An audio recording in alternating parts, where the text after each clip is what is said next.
Welcome back to the channel. In this video I explain Postmate app review to see with what you're using. So in this video I'm going to create a quick in-depth app review about Postmate. So to get started, Postmate is a delivery app that offers food, groceries, and even household essentials for local stores with the convenience of 24/7 availability in many areas. The app is useful and user-friendly, features real-time tracking, and allows scheduled deliveries. Make it a flexible option for people who need more than just restaurant food. It's easy. It's also integrated with Uber Eats, giving users access to a wide selection of merchant and delivery options. However, Postmate is often criticized for high fee, inflated menu price, and poor customer service.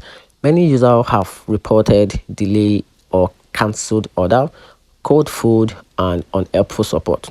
And here's a very conclusion about me. So the app worth it for occasional and last minute delivery needs, especially in big cities, but not ideal if you are looking for affordability or consistent service quality.